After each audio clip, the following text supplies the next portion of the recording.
Alhamdulillah alladzi hadana lihada wa ma kunna linahtadiya laula an hadanallah. Asyhadu an la ilaha illallah wahdahu la syarika lah wa asyhadu anna Muhammadan abduhu wa rasuluhu la nabiyya ba'dah. Allahumma salli wa sallim wa barik ala sayyidina wa maulana Muhammad wa ala alihi wa sahbihi ajma'in, amma ba'd. Ayyuhan nas, usikum wa nafsi bitaqwallah wa ta'atihi la'allakum tuflihun. Puji dan syukur marilah senantiasa selalu kita limpahkan kehadirat Allah Subhanahu wa taala atas limpahan rahmat nikmat di dalam kehidupan kita. Salah dan salam juga selalu kita doakan kepada Allah, semoga terus ditambah oleh Allah kepada junjungan kita Nabi Muhammad sallallahu alaihi wasallam, kemudian kepada keluarga dan para sahabat beliau sekalian. Nabi Mumsyi, guru kita bersama yang kami hormati, guru-guru kami, para alim ulama, dan seluruh jamaah Jum'ah yang dirahmati oleh Allah yang khatib muliakan. Jamaah Jum'ah yang dirahmati oleh Allah, pada kesempatan singkat ini, marilah sebentar kita sambil beriktikaf mengkaji sedikit tentang apa kewajiban kita terhadap orang-orang yang telah bertaubat di jalan Allah Subhanahu wa taala. Semua manusia yang terlahir di dalam kehidupannya pasti melakukan dosa. Tidak ada manusia yang tidak melakukan dosa. Baik dosa itu apabila kita lihat dari segi dosa kecil ataupun besar yang dia lakukan, atau dari segi pandangan masyarakat ada dosa yang dilakukan biasa saja, seperti misalnya seseorang yang makan riba, biasa pandangan masyarakat. Orang yang melakukan riswah, sogok menyogok, biasa dalam pandangan masyarakat. Orang yang berjudi juga biasa dalam pandangan masyarakat. Orang yang melakukan korupsi biasa dalam pandangan masyarakat. Tapi ada dosa yang di dalam pandangan masyarakat itu adalah satu aib yang sangat memalukan, seperti berzina dan mencuri dan dosa-dosa yang lain. Apapun bentuknya, kita pasti melakukan dosa kepada Allah Subhanahu wa taala. Karena Rasulullah mengatakan bahwa seluruh anak Adam pasti berdosa. Kullu bani Adam khata' wa khairu khata'i at-tawwabun. Tapi yang paling baik di antara yang berdosa itu adalah yang bertaubat kepada Allah Subhanahu wa taala. Karena taubat adalah merupakan perintah Allah Subhanahu wa taala. Tubu ilallahi taubatan nasuha, kata Allah. Taubatlah kalian kepada Allah seperti taubat nasuha. Atau Allah mengatakan wa tubu ilallahi ayyuhal mu'minun, dan bertaubatlah kepada Allah hai orang-orang yang beriman, la'allakum tuflihun. Mudah-mudahan kalian mendapatkan keberuntungan. Maka para jamaah, banyak di dalam masyarakat kita temukan orang-orang yang semula adalah pelaku dosa, tapi kemudian dia telah bertaubat kepada Allah Subhanahu wa taala. Mungkin dulunya adalah orang yang suka berzina, tetapi sekarang dia sudah bertaubat kepada Allah. Mungkin dulunya adalah pencuri yang sangat meresahkan masyarakat, tapi sekarang dia telah bertaubat kepada Allah Subhanahu wa taala. Yang dosa-dosa dia lakukan itu banyak sekali merugikan masyarakat dan juga sangat memalukan di kalangan masyarakat. Pertanyaannya sekarang, di saat dia telah bertaubat, apa yang harus kita lakukan terhadapnya? Di saat dia telah menyadari kesalahannya, telah kembali ia kepada Allah dan kemudian dia beribadah sebagaimana kita biasa, bagaimana sikap kita terhadap orang-orang yang mantan pelaku maksiat tersebut? Apakah terus kita harus memandang, melihat track recordnya bahwa dia adalah pendosa, bahwa dia adalah mantan penjahat yang terus kita akan menjauhi dan mengasingkan dia di masyarakat? Apakah demikian? Bukan, para jemaah. Sebahagian para ahli hikmah mengatakan, wajaba littaibin 'alan nas arba'atu asya. Manusia berkewajiban melakukan 4 perkara terhadap orang-orang yang telah bertaubat. Yang pertama adalah ayyuhibbuhu fa innallaha qad ahabbahu. Kewajiban kita yang pertama terhadap orang yang telah bertaubat itu, para jemaah, adalah mencintai mereka. Karena Allah pun rupanya telah mencintai mereka. Bukankah Allah mengatakan innallaha yuhibbut tawwabina wa yuhibbul mutatahhirin? Sesungguhnya Allah cinta kepada orang-orang yang bertaubat dan kepada orang-orang yang mensucikan diri. Orang-orang yang telah keluar daripada dosanya, kembali kepada Allah, dia mensucikan diri daripada berbagai perbuatan maksiat, mereka adalah orang-orang yang dicintai oleh Allah. Oleh karena itu, maka kita selaku hamba Allah juga berkewajiban untuk mencintai mereka, para jemaah. Jadi tidak kita asingkan dan kita tidak menjauhkan diri dengan mereka. Malah kita membagi cinta kasih dengan orang-orang yang telah bertobat. Itulah kewajiban yang pertama, para jemaah. Kemudian kewajiban yang kedua dari kita terhadap orang-orang yang telah bertaubat, yaitu ayyahfidhuhu biddu'a ala ayyasbitahullahu ta'ala ala taubah. Mendoakan orang-orang yang telah bertaubat itu supaya dia diberikan istiqamah, ketetapan oleh Allah di dalam taubatnya. Karena melakukan taubat ini mudah, para jemaah. Mudah sekali orang menyesali satu pekerjaan yang salah dan dia bertaubat kepada Allah.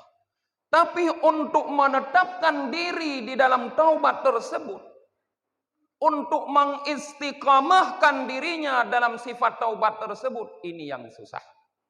Maka sering kita bertaubat terhadap satu dosa, tapi kemudian besoknya kita kembali melakukan dosa lagi. Kita hari ini bertaubat, besok kita berdosa kembali.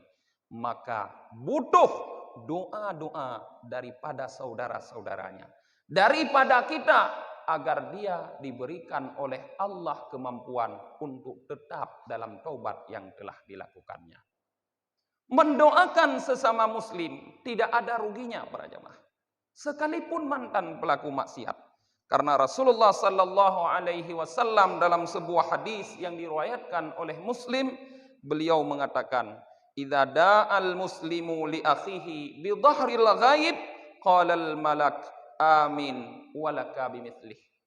Apabila seorang mendoakan saudaranya yang tidak ada di tempat tersebut, artinya mendoakan saudaranya di belakang saudaranya tanpa sepengetahuan saudaranya, maka datanglah seorang malaikat berkata di saat dia berdoa, amin, kabulkan ya Allah, walaka mithluh, dan bagimu seumpama yang engkau doakan.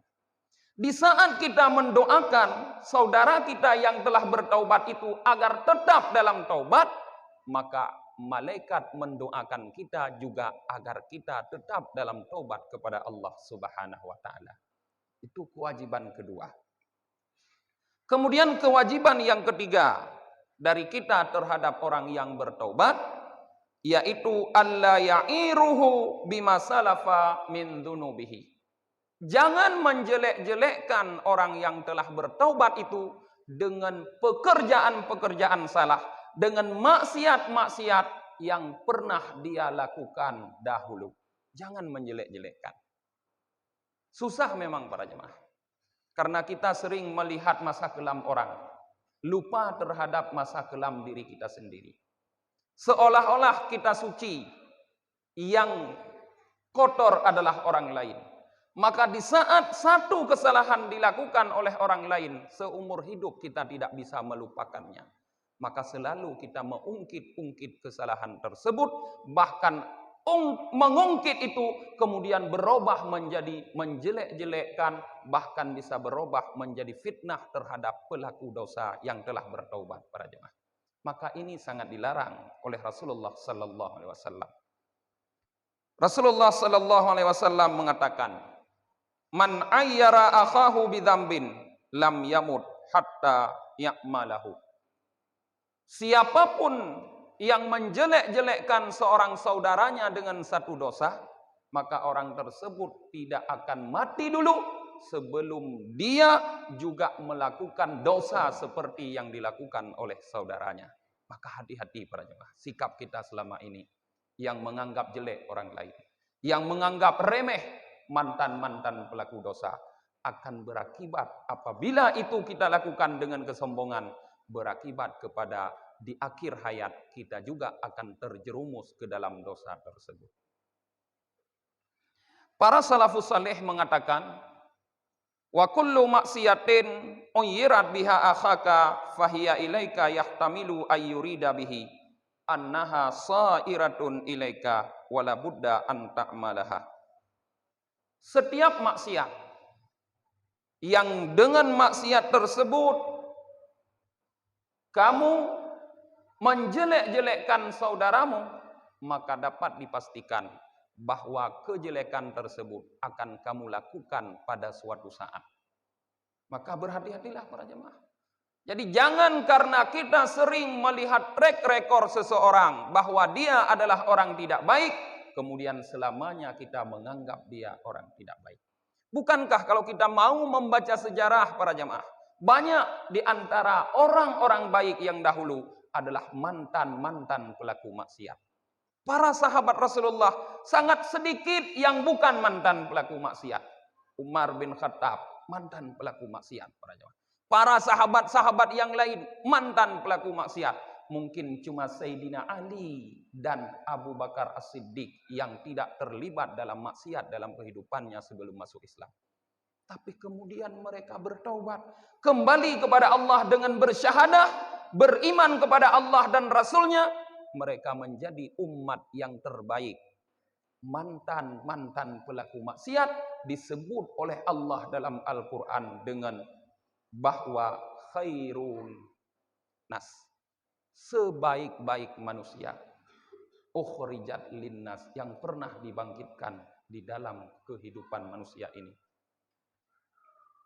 Yang terakhir, kewajiban kita terhadap orang yang telah bertaubat dari maksiat adalah ayyujalisuhu wa yudzakiruhu wa yu'inuhu. Duduk bersama mereka, berdiskusi bersama mereka, dan bantu kehidupan mereka. Ini kewajiban kita yang terakhir. Jangan menjauhi orang-orang yang telah bertaubat. Karena apabila orang-orang yang telah bertaubat dijauhi, diasingkan oleh lingkungan, itu adalah penyebab utama mereka terjerumus lagi ke dalam maksiat. Maka lingkungannya akan ikut bertanggung jawab terhadap maksiat mereka. Tidra urang, leh ke taubat, gua kampung, tubit dalam penjara, musidra hana sotim mengon. Musidra hana sotim bantu, musidra hana sotim di kerja. karena alasan dia adalah mantan mungkin pencuri, karena alasan dia mantan perampok. Maka tuntutan kehidupan yang membuat dia tidak mampu bersabar akan kembali membuat dia menjadi pelaku maksiat yang merugikan masyarakat sekitar. Maka kita selaku masyarakat sekitarnya, orang-orang yang ada di sekelilingnya, berkewajiban para jamaah untuk mengajak dia duduk bersama kita. Ajak dia ke masjid kita. Ajak kita ke majelis kita. Ajak dia dalam kegiatan kita. Kemudian bermusyawarahlah, bermudzakarahlah dengan dia. Berikan dia nasihat-nasihat yang baik, yang menenteramkan jiwanya, yang mampu membuat dia istiqamah di dalam taubatnya. Dan kemudian yang terakhir, bantulah kehidupannya. Wallahu fi auni abdi, maka kanal abdu fi auni akhihi. Allah akan senantiasa selalu membantu hambanya di saat hamba tersebut juga senantiasa membantu saudara-saudaranya. Tidak dibatasi hanya kepada orang-orang yang tidak pernah melakukan maksiat saja, karena pada hakikatnya tidak ada orang-orang yang tidak pernah melakukan maksiat para jemaah, karena semua kita pasti pernah bermaksiat kepada Allah Subhanahu wa taala. Terkadang maksiat kita disembunyikan oleh Allah sehingga tidak diketahui oleh orang lain. Atau terkadang maksiat yang kita lakukan yang dianggap oleh masyarakat bukan maksiat seperti cerita kita di permulaan tadi. Padahal kadang dosa maksiat kita yang dianggap oleh masyarakat adalah biasa saja, lebih besar daripada dosa dia yang dianggap oleh masyarakat melakukan aib yang sangat besar. Bukankah Rasulullah menjelaskan para jemaah bahwa dosa orang yang makan riba yang di masyarakat sudah dianggap biasa, itu paling kecilnya adalah seperti seorang penzina melakukan zina yang berdosa paling besar. Lirriba salasatun wasabauna baban, kata Rasulullah. Riba punya 73 pintu. Adnaha kazawwaja rajulin ummahu. Sekecil-kecilnya atau serendah-rendah pintu riba tersebut, dosa riba yang paling rendah, yang paling kecil adalah seperti seorang laki-laki mengawini ibunya. Orang mengawini ibunya adalah dosa zina yang paling kecil, tapi yang paling besar. Tetapi kenapa kita sering lupa menerima orang yang melakukan dosa riba, tapi menjauhi, memusuhi orang-orang yang melakukan zina. Marilah kita beradab dengan sesama kita, termasuk dengan mantan-mantan pelaku dosa para jemaah. Inilah tausiah singkat, mudah-mudahan bermanfaat bagi kita semua dan terutama kepada khatib sendiri.